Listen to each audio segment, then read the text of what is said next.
მოგესალმებით, მედიაკავშირი ობიექტივი განაგრძობს მაუწყებლობას 7 საათიან გამოშვებას წარუძღები ჟურნალისტი ქრისტინე მალანია.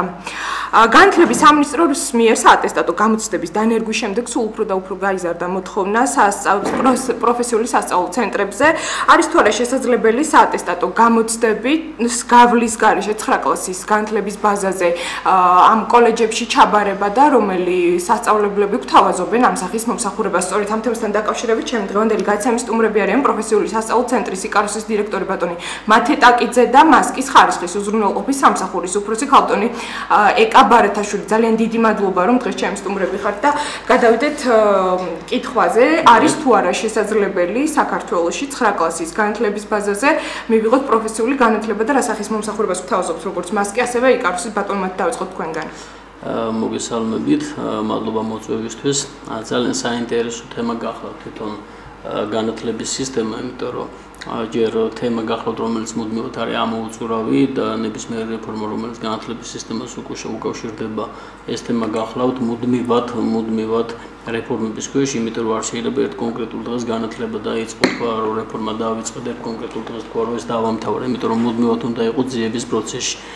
კონკრეტული სფერო, რომელიც ეხება ზოგად განათლებას და სფერო, რომელიც ეხება პროფესიულ განათლებას, ამ შემთხვევაში 90-იანი წლებიდან სამწუხაროდ იყო ძალიან დიდი ჩავარდნა.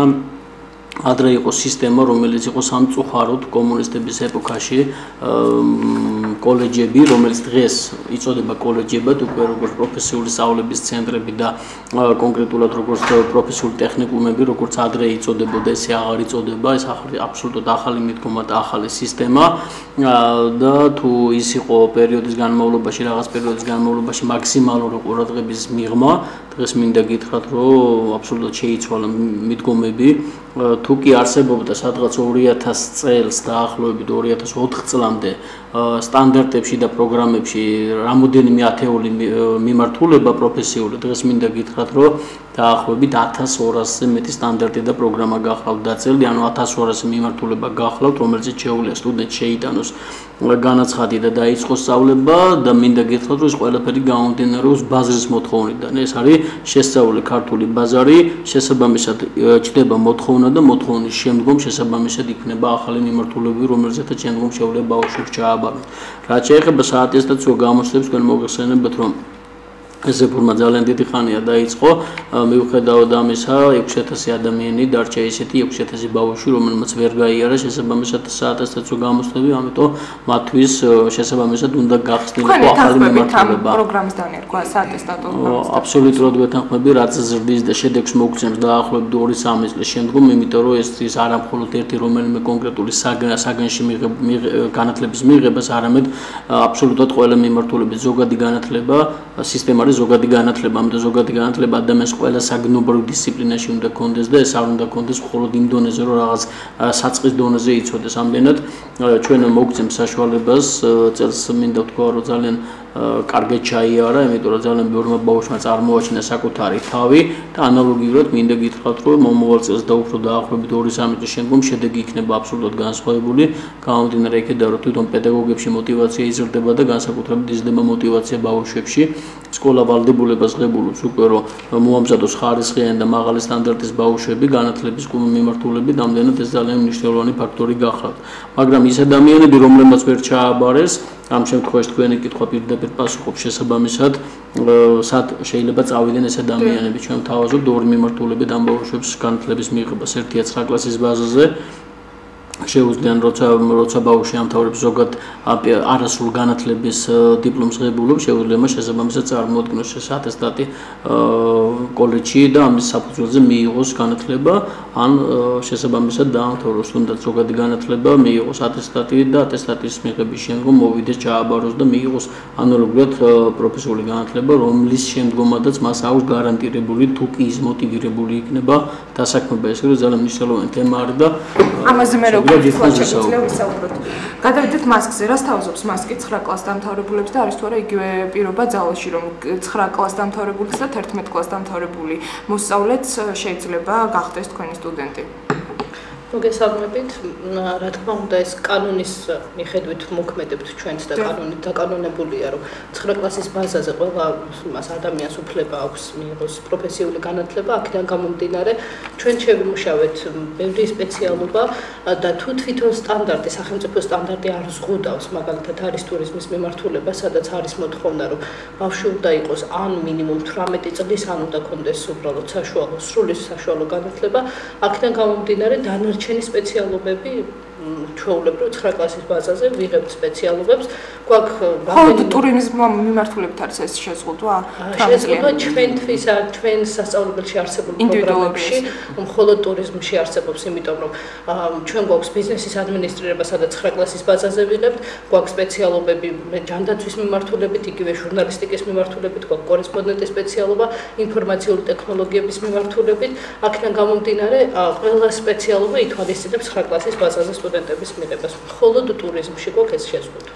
აი რა განსხვავებაა 9 კლასს დამთავრებულსა და 11 კლასს დამთავრებულს შორის? არის რაიმე პრივილეგია მათთვის საატესტატო გამოცდების გავლის შემდეგ?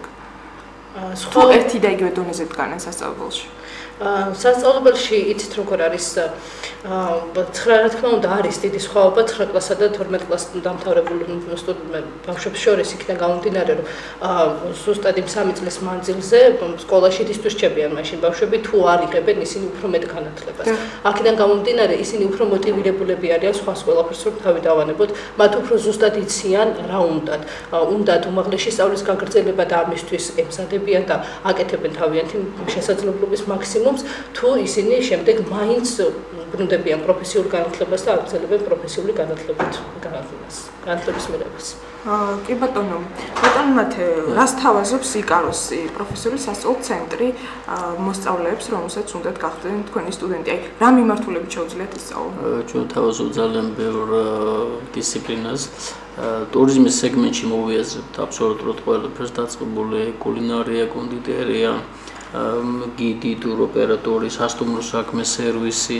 ჩვენ ახლა ვამატებთ ახალ პროფესიებს, როგორც არის ლანდშაფტის დიზაინი, ემატება სომელიე, ეს არის ქართული ღვინის და ქართული ვაზის კულტურის პლიანი შესწავლა და ანალოგიურად ბაზარზე საკმაოდ დიდი მოთხოვნილება გახლავთ, რამდენად პრაქტიკულად თუ კი რაიმე მიმართულება შეიძლება დღეს საქართველოს ბაზარზე ტურიზმის სეგმენტში არსებობს, ჩვენ ვაძლევთ საშუალებას ნებისმიერ ადამიანს მოვიდეს, მიიღოს განათლება და შესაბამისად შემდგომ დასაქმდეს. ასევე მინდა აღვნიშნო, რომ ჩვენთან მიმართულებები გახლავთ არის პრიორიტეტული, რომელშიც 80% სახელმწიფო აფინანსებს, ხოლო 20% თვითონ იხდის ადამიანები, მაგრამ გვაქვს ესევე ფასიანი სექტორი, სადაც შეუძლია მოვიდეს ნებისმიერ განაცხადებელს და ფასიან სექტორზე შემოიტანოს განაცხადი, რის შემდგომ ჩვეულებრივად ირიცხება სასწავლებელში და ამთავრებს იმ დისციპლინას, რომელიც მან აირჩია შესაბამისად ესე რომ ამ 80%-ს განათლების სამინისტრო აფინანსებს. განათლების სამინისტრო აფინანსებს 80%-ს, ხოლო 20%-ს აფინანსებს თვითონ სტუდენტი. თუ კი ადამიანი სოციალურად დაუცველი გახალ და ჩვენ ესეთები გვყავს სხვადასხვა მზრუნველობას მოკლებული ბავშვთა სახლებიდან, გარდა ამისა შეიძლება იყოს ინკლუზიური ბავშვები, ჩვენ მათ განათლებას ვაძლევთ 100%-იანი სახელმწიფო დაფინანსებით. ანუ ასრული დაფინანსებაც გაქვს. სრული დაფინანსება გვაქვს, რა თქმა უნდა. ამ შემთხვევაში 20%-ს თვითონ სასწავლებელი ფარავს. და სწავლების დონის მიხედვით არ არის? არანაირი განსხვავება არ არის, ჩვენთან მით უმეტეს სტანდარტები გახლავთ ძალიან მაღალი, მე უბრალოდ მინდა აღვნიშნო, რომ ჩვენთან მისაღები გამოცდების და სახელმწიფო საკვალიფიკაციო გამოცდებზეც ჩვენ ვცდილობთ, რომ მაქსიმალურად ორგანიზებული იყოს და არა მხოლოდ ორგანიზებული, არამედ კომისიის თავმჯდომარეები ყოველთვის გახლავთ უცხოელები. ჩვენ მათ ვიწვევთ, ესენი დავუშვათ, ეს იქნება მექსიკა, ეს იქნება ევროპის ქვეყნები, თუ ასე შემდგომ გამომდინარე იქიდან, რომ მინდა მაქსიმალურად თითოეული სტუდენტი იყოს მოტივირებული, იმიტომ რომ ასევე მინდა გითხრათ, ჩვენ ტურიზმის მიმართულებით გახლავართ და ძირითადად ჩვენთან გასაუბრება უნარჩვევებში და იგივე ტესტირება, როცა ხდება ეს არის ინგლისურ ენაზე, ამდენად ჩვენთვის ძალიან მნიშვნელოვანია, რომ თითოეული ადამიანი, რომელიც შემოდის, ის ფლობდეს რაღაც გარკვეულ დონეზე ენას, რომ ჩვენ შემდგომ შევძლოთ, რომ თითოეული მათგანი მოამზადოთ და ძალიან ღარმად ვასწავლოთ ენა, იმისათვის, რომ მათ შეეძლოთ ბაზარზე თავის დამკვიდრება, შეეძლოთ ვიზიტორებთან ურთიერთობა და შეეძლოთ შესაბამისად ბაზრის მოთხოვნილების დაკმაყოფილება. ამდენად ეს ძალიან მნიშვნელოვანი თემა გახლავთ და მნიშვნელობა არ აქვს ის 9 კლასის კურსდამთავრებულია თუ ზოგადი განათლება და სრული განათლება აქვს მიღებული, მთავარი თემა გახლავთ ჩვენთან мотивация, მთავარი თემა გახლავთ ადამიანი, რომელიც მოდის და ერჩევს შესაბამისად პროფესიას, შემდგომ ორი ყველაზე მთავარი აქცენტი კეთდება, ეს არის დისციპლინა და ეს არის მოთხოვნილება, რათა მათი ინტელექტი მაქსიმალურად პასუხობდეს შესაბამისად საერთაშორისო მოთხოვნილებას.